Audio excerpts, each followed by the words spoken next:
welcome to the Deep Dive. Today we are zeroing in on a set of sources that detail, I think, one of the most complex struggles for survival and identity you can find, a conflict set in a place called the Peninsula of the Palm. And this really isn't your standard story of, good versus evil. Not even a typical rebellion, really.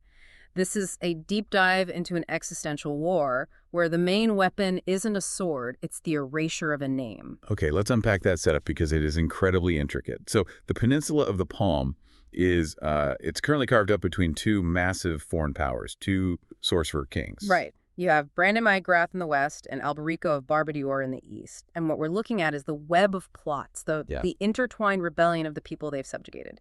Specifically, the exiles from a place called Tigana. And their goal is to break this balance of power and just reclaim what was stolen from them. To understand why this rebellion is so ferocious, you have to start with the foundational trauma. I mean, the 9 provinces of the Palm, they were all conquered because they were fragmented, always squabbling with each other. They were easy prey. The sources say they were taken one by one, finger by finger. Exactly. But one province, Tigana, suffered something else. Something uniquely horrifying. A punishment that goes beyond simple conquest. And that punishment, it really defines the entire conflict, doesn't it? Brandin of Ygrath didn't just conquer Tigana. He didn't just rename it Lower Court. No, he annihilated it. The key was the magical, total historical erasure of the name itself. A name, just a word. But it's everything. The sources describe it as being not only killed, but made to never have been. Brandin's spell was so potent that unless you were born within Tigana's borders before he cast it, you simply could not hear the name. It wouldn't register in your mind. So someone could say Tigana to you, and you would hear, what? A buzz? Nothing. A void. A gap in your consciousness. It's like a magical lobotomy performed on an entire culture. The place still exists, the people still exist, but their collective identity is just gone from the world's memory. That's terrifying. It's so complete. It means the people fighting this war, they aren't just fighting for independence. They're fighting for the right to have ever existed at all. The right to be remembered. But why? Why such extreme malice from Brandin? What could possibly drive that level of vengeance? It was agonizingly personal. Brandin's son, his beloved son Stephen, was killed in battle by Prince Valentin of Tigana. This was during the initial invasion, by the Deiser River. For Brandin, that loss was absolute. And his grief just curdled into this desire for total oblivion for the land that produced his son's killer. Yes. So he didn't just take their capital city, a vale, which was known for these glorious towers. He leveled it, turned it into a pile of rubble, and then he renamed the wreckage Stevanian. That's not a tribute. That is a threat. It's a constant, inescapable reminder. It's a permanent scar. He forced the Tiganese who were left to live and walk among the ruins named for the man whose death caused their destruction. So you see, the stakes are existential. If they fail, their entire history, their name, it just turns to dust. It'll only be a whisper among a few survivors and then nothing. Maximum stakes. Okay, so before we get to the Tiganese rebellion itself, let's look closer at these two tyrants. Brandin in the west, Alberico in the east. They hold the whole peninsula in this grim, stable balance. What's the catch? The catch is built right into the physics of their sorcery. They are a self-limiting system. Their immense power is constantly checking the others. So they're in a magical Cold War. Basically, yeah. The source material confirms it. It says the power of one keeps the magic of the other from being wielded as it was when they conquered us. So they can still use their sorcery for, day-to-day tyranny, but not the world-breaking conquest magic they used to take the place over. Right. This mutual magical deterrence is the only thing stopping one of them from just rolling over the whole peninsula. It creates this deadly, paralyzing stasis. And the resistance, the Tiganese exiles led by this Prince Alessan, they understand this. They get it immediately. They know that striking at only one of them is suicide. If you take out Brandin, what happens?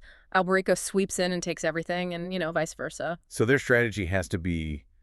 Well, it has to be way more sophisticated. It requires massive deception, a coordinated escalation. The goal isn't to kill them. Not at first. The goal is to make them bring down each other, to set the stage for a grand, devastating war between the two of them. Okay, so moving from that magical impasse to the world of pure politics, let's jump to the Eastern Palm, to Alberico's territory. He is a master of, let's call it, calculated oppression, and we see his methods perfectly in this thing called the Sandrini plot in Astabar. Alberico is a fascinating contrast to Brandin. Brandin is all raw, terrifying power, driven by this explosive grief. Alberico, He's a technocrat of A evil. technocrat of evil. I like that. He governs his provinces Astibar, Trujea, Faro, and Certando through this systematic, brutally efficient bureaucracy. But, and this is the key, he always operates by law and openly. He wants his victims to hate him, but he needs them to respect the validity of his legal system. He wants to avoid unrest born of arbitrary exercise of might. He doesn't want people to think he's a maniac. He wants them to know he's an unassailable legal authority. And we see that guile immediately with the death of the old Duke Sandre of Astibar.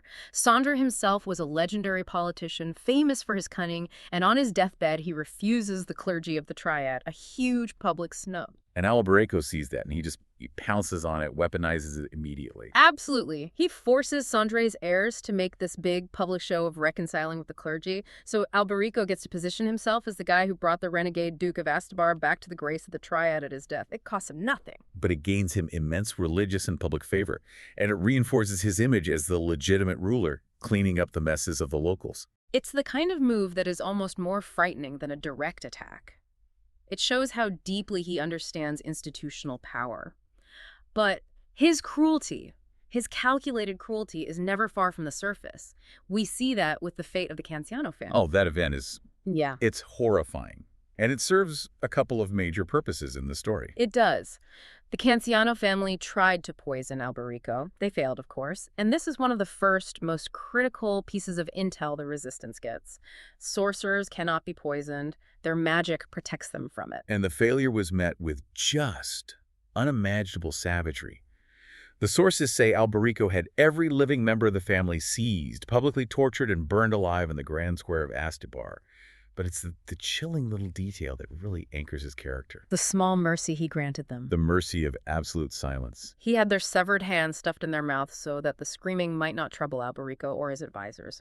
He managed to execute an entire noble family in agonizing detail while making sure his own comfort was maintained. That level of calculated public sadism is just... It's terrifying. It makes Brandin's magical erasure almost seem clean in comparison. And it sends two clear messages. One, as you said, the intelligence is now confirmed. Poison is useless. And two, it's a gruesome public lesson. You can hate me, but my law is unassailable, and the punishment is absolute. So let's pivot back to Duke Sandre, the mastermind. He didn't just die. He apparently timed his death 2 years in advance. Yes, Sandre's entire plan was built on exquisite timing. He timed it to coincide with the Festival of Vines, an annual festival that would guarantee that the two other local lords of any real power in Astibar, Nivola, and Scalvera would be in the city. And once they're there for the festival, his son, Tommaso, names them vigil keepers for the burial rites, which forces their proximity, forces their involvement. And sets the stage for the secret council that would launch the rebellion in the East. It's strategic brilliance built entirely on social custom. It really is. And the choice of which son to trust with this was equally strategic and equally cold. He chose Tommaso, his middle son, over the elder, Giano. Tommaso, the sources say, inherited the Duke's subtlety and perception. Giano was just seen as too clumsy, too focused on the short term. But Tommaso had to play a part for years to make this work, right? He cultivated this image of being aimlessly degenerate. The sources even note he liked boys, which ensured the tyrant's spy network would just dismiss him. They'd see him as politically irrelevant, too distracted by decadence to be a threat.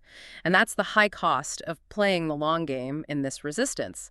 The Duke effectively chose the son who had the guile, but who would leave no heir and was already discounted by society. Anonymity was his greatest weapon. It's a profound sacrifice of his son's future, even before the final ultimate sacrifice. Which brings us to that grim culmination. The conspiracy is betrayed. Tommaso's own nephew, Gerardo, spills the beans, and Alberico's forces descend on the plotters. But Sandre hadn't actually died. He was disguised as this massive Cardu warrior, Tomaz, and he manages to slip into Alberico's dungeons to visit his captured son. And this is the moment where duty just completely overwhelms fatherhood. Sandre knows that Tommaso, under Alberico's sorcerous tortures, will break. He'll betray everything. The information is just too vital to risk. So disguised, he gives his own son poisoned wine, a quick, painless death instead of a slow, torturous betrayal. And Tommaso drinks it, believing his father's ghost is visiting him in a dream. It's heartbreaking. It is, and Sandre has to live with that choice. The sources show his anguish, but also his commitment. He admits later that he has a very small power of his own, a little bit of minor sorcery. He says he could have used it to cut off 2 of Tommaso's fingers and use that injury to get him out safely. Maimed, but alive. Oh, and he chose not to. He chose not to, because the survival of the entire rebellion depended on the absolute certainty of Tommaso's silence.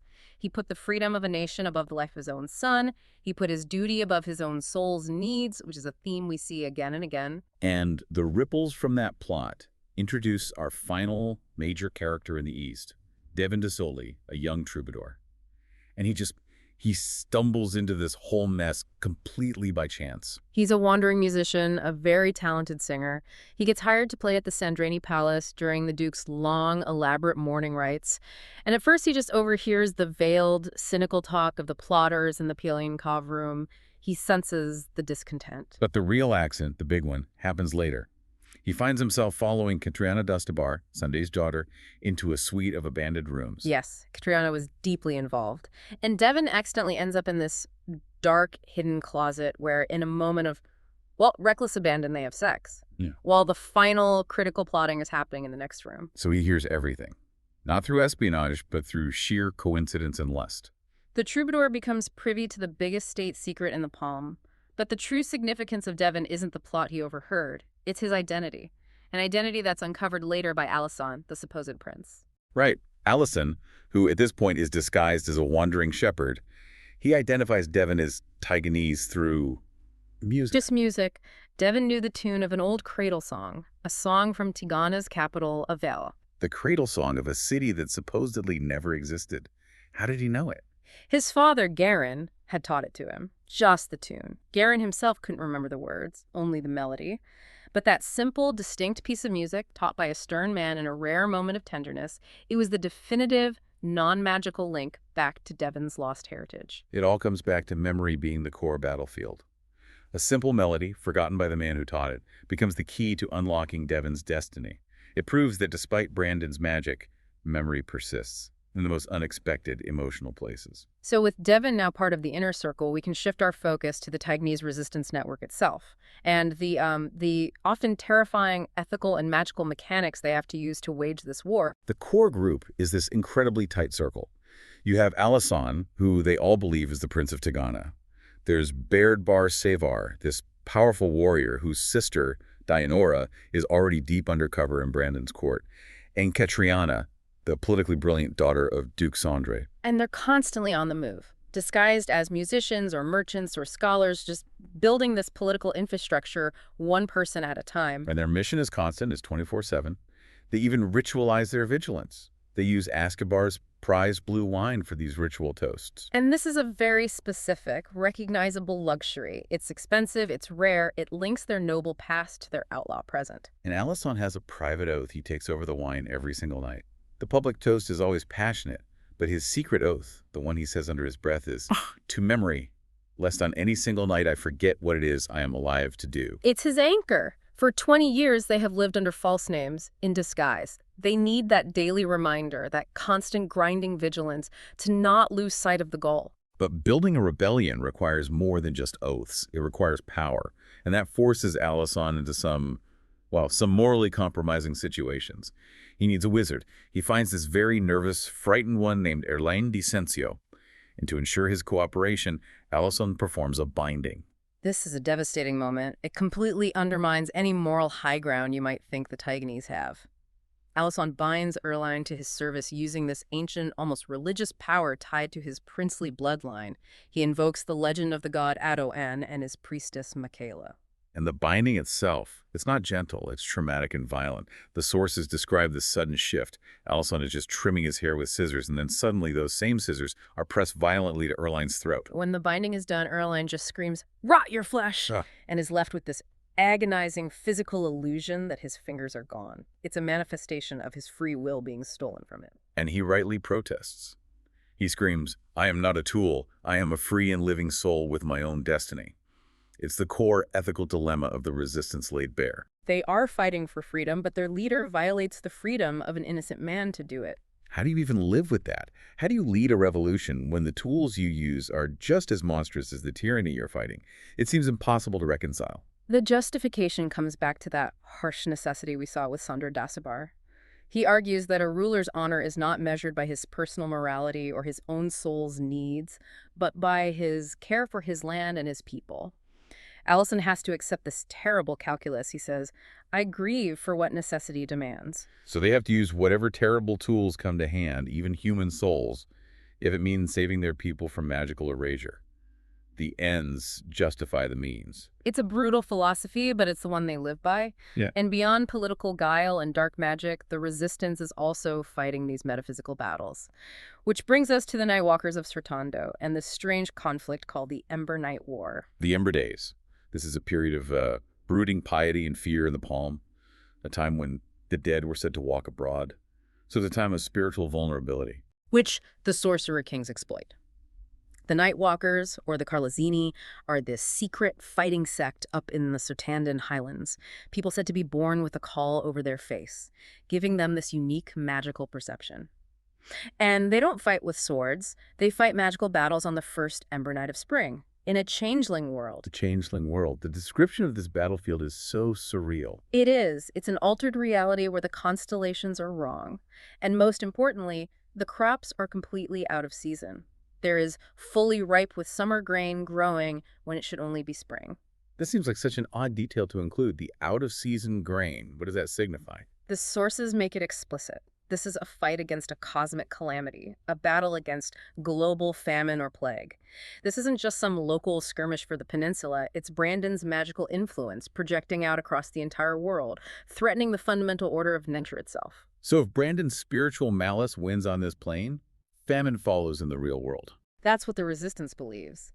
And so their weapons are equally symbolic. They are fighting the others, these amorphous projections of Brandin's spirit, with stalks of corn in their hands. They're defending the harvest, defending the life-giving order of the world against the chaos projected by a grieving tyrant.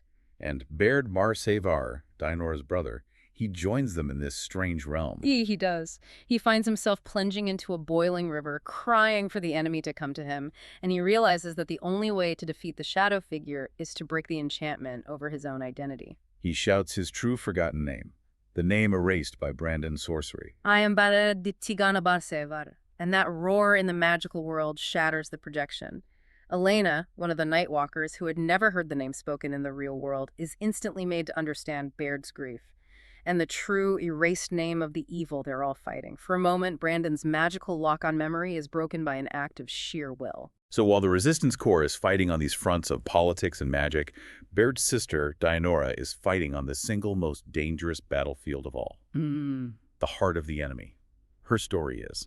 It's just this tragic tale of infiltration and radical sacrifice. Dianora's path was one of cold, deliberate dedication. She resolved years ago, sitting alone by a dead fire, to harden herself completely. Her goal wasn't to live, it was to be captured and locked in Brandin's Saishan, his concubine wing, as part of a long-term plan for assassination. She infiltrates his court in Chiara, the Ygrathan island colony. And this court is complex, it's steeped in Ygrathan culture, particularly this role of the king's fool. The fool, Run, is a haunting figure. He is visibly afflicted, but he's dressed identically to Brandin. He acts as the king's shadow, his public projection. But more importantly, he's a living symbol of the king's consuming, unresolved grief over his dead son, Stephen. And Dianora, she uses her beauty and intelligence to become Brandin's favorite. She has to maintain this impossible emotional balance, deceiving him while plotting to kill him. But the sources reveal a crucial, tragic complication. She genuinely falls in love with him. With the Sorcerer King. She hates him for what he did to her home, but she loves the man she sees underneath all that. The lonely, grief-stricken figure who pours his soul out to her. And that internal contradiction, it poisons her entire mission. This all comes to a head during an assassination attempt on Brandin by his own family, his exiled Queen Dorothea and their son Gerald. The attempt happens during a reception. They use a poisoned arrow hidden inside a harp delivered by a singer named Isola. But when the arrow flies, Dianora's training, her duty, her whole life's purpose, it's all overridden by instinct or by love. She instinctively moves to block the shot and saves Brandin's life. She failed her mission the moment she acted to protect the man she was supposed to kill. And what follows is one of the most chilling scenes, revealing the true psychological damage that Brandin carries. He's shaken by the betrayal of his own son, and he executes Isola, the singer, instantly. Not with a sword, but with the casual gesture of his hand. His raw, explosive sorcery causes her head to just explode like an overripe fruit. That casual violence just exposes the raw, untamed power he's holding back all the time. But it's the reaction from the fool, Run, that tells us everything. When the fool screams, "Music's Devin!" and just hysterically hacks the dead, headless body with his ceremonial sword, he falls to his knees in this frenzy. The king's grief, which Run embodies, just erupts into violence and madness. The whole court is a reflection of Brandon's unhealed psychological wounds. Dianora realizes then that she can't kill him. Not physically, her love is too strong. But she can't abandon her Tiganese identity either, so she devises a new plan. The ultimate betrayal, disguised as the ultimate act of devotion. Here's where it gets really interesting. Brandon is facing mounting tensions, war with Alberico seems inevitable, and he believes he needs a sign of great fortune. So Dianora volunteers to perform the ancient, potent ring dive right in the sea. This rite promises great fortune if successful, but utter devastation if the diver fails to return. It's a symbolic gamble for the future of his kingdom. And Brandon, he's vulnerable, he's desperate for stability, so he trusts her completely. He confesses his deepest fears and love to her. He says, "You are the harbor of my soul's journeying." He sees her success as his last and only hope. So Dianora descends into the dark, cold depths, and she finds it, the sea-gold ring, the symbol of Kiara's pride and Brandon's hope.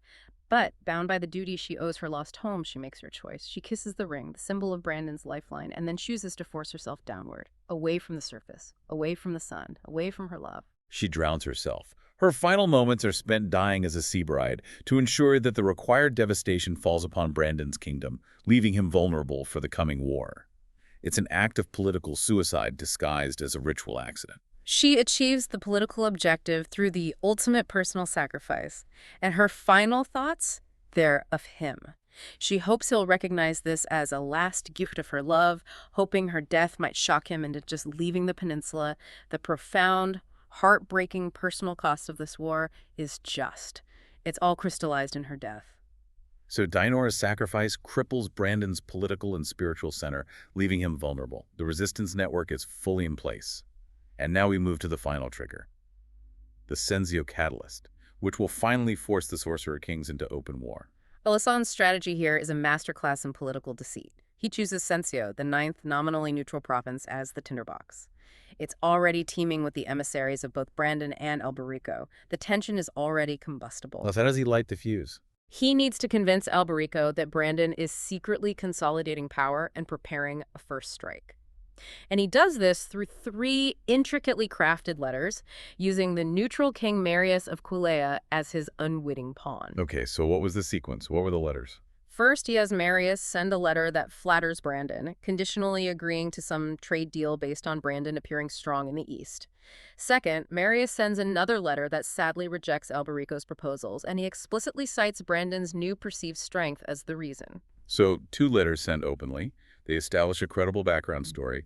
But the third letter, that was the actual bomb. Exactly. The third letter was written specifically to be intercepted by Alberico's famously efficient spy network, and this letter exaggerated Brandon's military and political strength tenfold. It made it seem like the conditional agreement was already a done deal and that Brandon was massing forces. And Alberico, a man who relies entirely on patient, legalistic balancing of power, he would see this as a complete undoing of his life's work. He would have to respond instantly. It worked perfectly. Alberico, believing Brandon was about to seize Senzio and the entire Eastern Palm, immediately mobilizes his troops.